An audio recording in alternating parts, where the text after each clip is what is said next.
On a winter morning in South Florida, the sun rises over the Atlantic Ocean. It falls first on the beach hotels, then on the high-rises across Biscayne Bay in downtown Miami, and then spreads out over a broad swath of urban sprawl to fall on a much older landscape, the Everglades.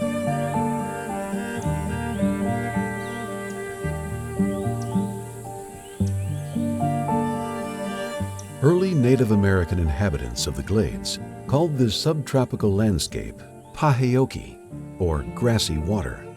It may look like an endless swamp, but the Everglades is actually a wide, slow-moving river of grass flowing from the Kissimmee River in the north to Florida Bay in the south. It is a mosaic of distinct ecosystems connected by flowing water. These ecosystems are the habitats and food webs for an array of endangered and threatened animals, such as the American alligator, manatee, and roseate spoonbill. They also provide environmental services to Florida residents. The water that percolates down through the peninsula's porous limestone replenishes the Biscayne aquifer, which provides 9 million Floridians with fresh water. Mangrove forests in the southern end provide a buffer for coastal storms. Together with seagrass beds, they extract carbon out of the atmosphere and store it in the soil, mitigating the effects of climate change. And this also supports fisheries that drive Florida's recreation and tourism industries.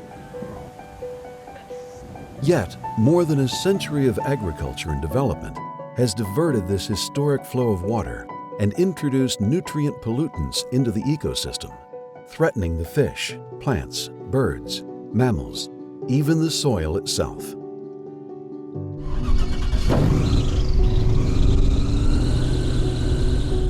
Throughout the year, teams of students and scientists from Florida International University in Miami set out from FIU's main campus. These teams are part of the National Science Foundation's long-term ecological research program. This work is part of the decades-long Everglades Restoration Project, the largest ecosystem restoration project in the world, designed to put the Everglades habitats back in balance, accelerated now with historic financial support from Congress and the state of Florida. Student researchers at FIU help guide this multi-billion-dollar, multi-agency program. Everglades restoration, to me, is such a pivotal project to the future of our state, to the future of our planet. We're really focusing a lot on climate change and the capacity of the Everglades to be a major carbon sink, meaning that it helps to keep carbon out of the atmosphere and hopefully helps to mitigate some of the worst impacts of climate change. But it can only do that if we're effectively conserving it and restoring it through the various projects under the Comprehensive Everglades Restoration Plan. The Everglades is now about half its original size, but the problems it faces are only getting bigger. We're detecting salinity in places where we've never detected salinity before.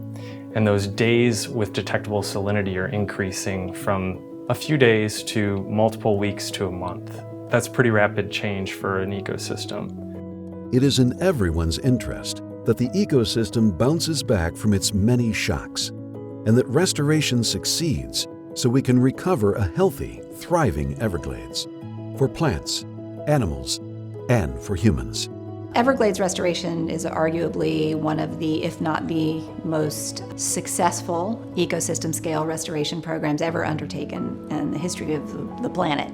Collaboration has not only been key to the success, but it's been absolutely necessary from the very beginnings of the restoration program. And Florida International University has been at the center of that science since the very beginning. The eyes of the world are really on South Florida. Our students and scientists are working as hard as we can to ensure that the restoration project is as effective as possible for the Everglades, South Florida, and the world.